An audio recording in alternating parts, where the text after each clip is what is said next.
I now have the great pleasure of introducing a man who truly embodies the loyalty, success, dedication, and spirit of entrepreneurship that is reflective of our extraordinary alumni community.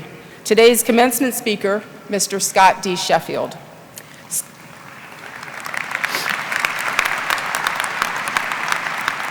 Scott is a leader and innovator in the oil and gas industry. He is CEO and chairman of Pioneer Natural Resources, one of the nation's largest independent oil and gas companies, which operates primarily in the Permian Basin.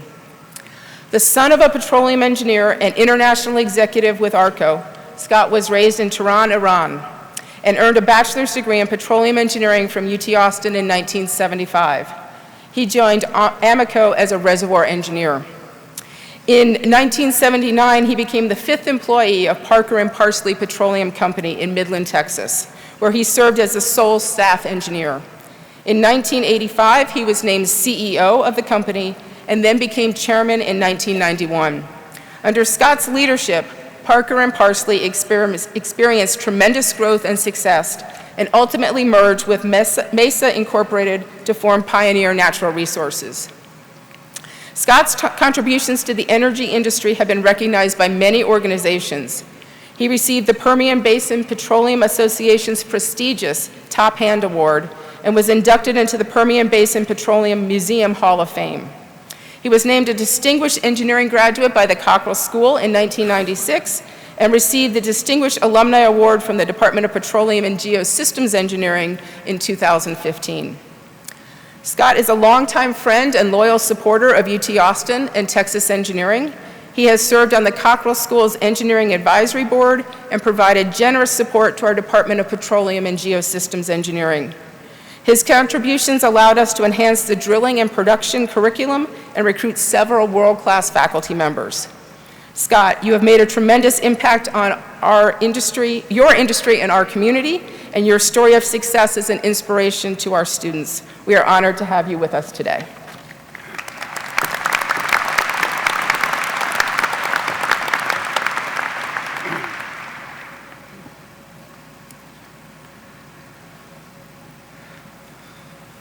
Thank you, Sharon, for those kind words. And talking to her before a couple months ago, she told me I had 1 hour to speak to y'all.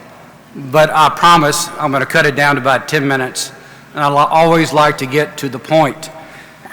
Good morning and congratulations to all engineering graduates and their families.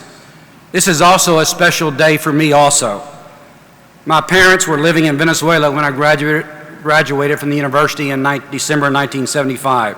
So I did not robe up and attend the graduation ceremony. So this is actually my first time to be in a robe. So it is a great honor, and thank you, Dean Wood, for that invitation. She also may have asked me to speak today because I'm considered the most boring CEO in the oil and gas industry according to Bloomberg. I won't give you the reasons why, but you can go online and Google Scott Sheffield, CEO of Bloomberg, and you'll read about why they think I'm the most boring CEO. I can promise you my life the last 40 years has not been boring since graduating from the university. I want to share a few of my adventures with you. Once you step into the real world, it's hard to imagine how your life will change. Your degree that you obtain today will help significantly, but you'll also have to rely on what I was fortunate enough to have, my parents and other important people in my life, and what they taught me. Respect, trust, caring for others, listening first, talking last. Patience, kindness, generosity of spirit. But also be tough when needed, and to recognize that moment. To work hard and also have fun. Celebrate your wins. I entered the work world right after the Vietnam War ended. The Watergate scandal destroyed a presidency and allowing a complete unknown Jimmy Carter to be elected president. People wanted change. Apple was born 3 months after I graduated, 1976. The Steelers beat the Cowboys 21-17 in the Super Bowl. Today, you're entering a period where the wars have shifted from the Cold War to the Middle East, from Libya to Afghanistan. We've elected another unknown, even though we know him as something else, Donald Trump. First president U.S. that has never been in government or the military in our history. Apple has become one of the largest companies in the world. We all use their products. And by the way, don't rely on emails and texting to develop personal relationships. I see it at Pioneer. There's nothing better than just talking to people face to face in an office, in a room. And guess what? The Cowboys are 11-1. So, be prepared to experience an ever-changing world over the next 40 years, just I have over the past 40. Don't get stuck in your ways, be willing to change. After graduating from high school in Tehran, Iran, I entered UT in 1970. One of the 4 years the Longhorns won a national championship. So I'm waiting for the next one. After flunking out, believe it or not, after 18 months here, too much of everything but studying. My dad put me offshore on a drilling rig for 6 months. Let's just say it didn't take long for me to realize that a college degree is very important. I came back to UT, switched my major from pre-law to petroleum engineering, and graduated 41 years ago. As I graduated and headed to my first job in Odessa, Texas with Amoco, I never imagined or dreamed of the vast number of worldly experiences my career would give me. Traveling to over 75 countries and experiencing the many different cultures has been truly amazing. My most memorable experience was being in Tunisia in 2011 during the birth of Arab Spring. I was there the first week of January when the street vendor who had set himself on fire had passed away.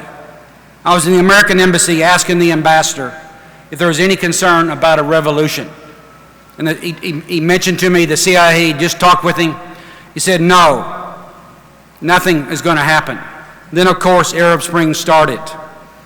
And I went back 3 weeks later after Ben Ali had fled to Saudi Arabia. And I was able to see how the country has changed and is continuing to change today. My greatest business experience was with our team and myself finding the largest oil field in the U.S. and the second largest in the world. That led to me being called a mother fracker by one of Wall Street's largest activist investors. You can guess who that was if you Google it, who was shorting oil and buying natural gas. Long, and he lost. Although that has nothing on surviving 3 attempts to fire me as CEO over the last 40 years. But I helped starting the oil shale revolution and creating a company and a culture that's been voted the best company to work for over the last 7 years is something I'm truly proud of. However, what's most important to me has been the creation of a family unit with 5 children, their spouses, and 10 grandchildren. I was fortunate enough with good health. My wife, Kim, who's in the back, and I were able to climb Kilimanjaro this past January, 19,400 feet. So I loved Africa, being there and having offices throughout Africa during my career. We made it to the top. It was a snowstorm, and so we didn't get any very good pictures at the very top of Kilimanjaro. But what's most important, spending 10 showerless nights in a tiny tent truly strengthened our marriage. We truly believe in living by those values I mentioned earlier, respecting others, treating them as we want to be treated, and displaying kindness to everyone. Remember that, displaying kindness to everyone. Also, stay healthy and learn how to reduce stress in your next 40 years in the business world. And lastly, you will all become, in my opinion, successful engineers and citizens of the world. Please give back to your communities and, of course, give back to this great university. As it says in Luke 6:38, the more you give, the more you receive. Now ask yourselves about the next 40 years, and how are you going to challenge the world? Will your career be boring? Thank you and congratulations.